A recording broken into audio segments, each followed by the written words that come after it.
Olá a todos, meu nome é Walter dos Santos e este é o canal Explicando a Notícia. Na apresentação de hoje, vamos repercutir uma matéria publicada no Jornal Contábil, a quem desde logo nós dispensamos os créditos pela publicação, bem como vamos disponibilizar na descrição deste vídeo o link da matéria oficial publicada lá no portal Jornal Contábil. O título da publicação diz o seguinte: novas regras para solicitar aposentadoria por invalidez e auxílio doença. Na continuação, diz a reportagem, muitos trabalhadores são obrigados a se afastar do trabalho devido a problemas de saúde.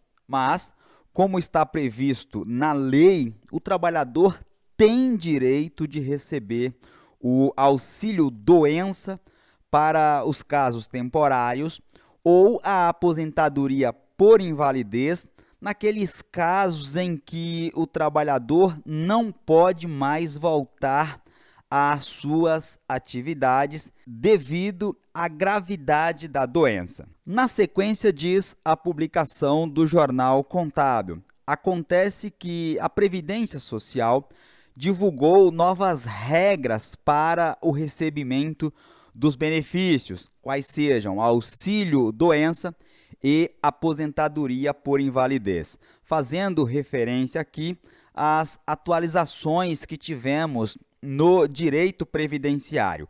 Começamos lá com a mini reforma introduzida pela medida provisória 871, posteriormente foi convertida em lei essa MP. Logo na sequência nós tivemos a promulgação da emenda constitucional número 103 de 2019, que fez inclusive mudança no nome desses benefícios. E recentemente tivemos a publicação do decreto número 10.410, que atualizou o regulamento da Previdência Social, ou seja, fez alteração no decreto 3.048 de 1999. Por isso, esses benefícios, auxílio-doença e aposentadoria por invalidez, agora, como bem registra aqui o jornal, passa a se chamar aposentadoria por incapacidade permanente e, no caso do auxílio-doença, agora se chama auxílio por incapacidade temporária. Por quê? O auxílio-doença o trabalhador recebe enquanto persistir a doença, enquanto estiver enfermo. Uma vez curado, ele retorna às suas atividades ou é reabilitado em outra função. No caso da antiga aposentadoria por invalidez, como o próprio nome sugere, a pessoa fica inválida para as suas atividades e, portanto, agora passa a se chamar aposentadoria por incapacidade permanente. Mais uma vez, como o próprio nome sinaliza, esse trabalhador se tornou incapacitado para exercer as suas atividades permanentemente. Daí o nome aposentadoria por incapacidade permanente. Dito isto, continuando aqui com as explicações da matéria publicada no Jornal Contábil, vamos compreender agora sobre o cálculo para a aposentadoria por invalidez que mudou. Vejam, outra alteração, diz a publicação, agora bem mais importante, é que houve mudança no cálculo realizado para definir o valor da aposentadoria por incapacidade permanente. Antes, vejam, era realizado uma média a partir dos salários de contribuição feitas entre julho de 1994 até o momento em que aconteceu o afastamento desse trabalhador das suas atividades. E aí continua a reportagem. Era possível fazer a exclusão de 20% das contribuições com valores menores as 20% piores contribuições com o intuito de melhorar a base de cálculo, ou seja, melhorar o valor final do seu benefício. Entretanto, com as mudanças, isso não será mais possível, fazendo com que haja uma enorme perda no valor a ser recebido pelo beneficiário da aposentadoria por incapacidade permanente. Muito importante essa informação, é ideal que vocês compreendam de fato essas alterações a fim de compreender essas mudanças. Vamos adiante, sendo que a alíquota permanece, mas a base de cálculo caiu, diminuiu. O percentual da aposentadoria por incapacidade permanente caiu para 60%, podendo ser acrescentado 2% a cada ano de serviço prestado para aqueles que superarem 15 anos no caso das mulheres ou 20 anos no caso dos homens. Vamos explicar esse parágrafo aqui. Por exemplo, o tempo de contribuição mínima para as mulheres, 15 anos. Tempo de contribuição mínimo para os homens, 20 anos.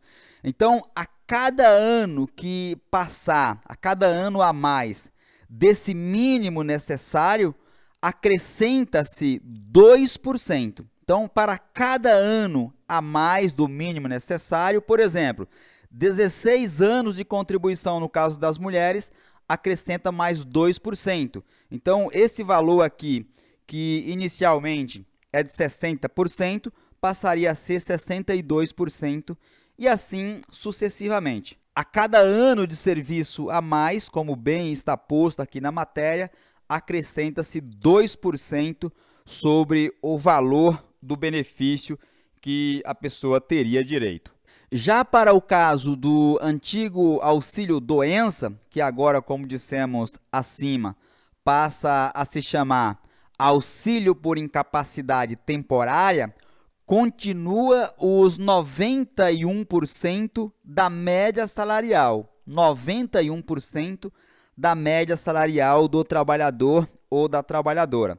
Agora, preste atenção aqui, mas não será mais permitido realizar a exclusão, tirar os 20% das menores contribuições, as 20% menores contribuições, como era feito antes. Outro detalhe, agora a média não pode ser maior que a dos últimos 12 anos. Repetindo, a média não pode ser maior que a dos últimos 12 anos. No caso da aposentadoria por incapacidade, para que o trabalhador consiga receber o valor integral, ou seja, 100% do salário de benefício, esse trabalhador deve comprovar que essa incapacidade é permanente e foi ocasionada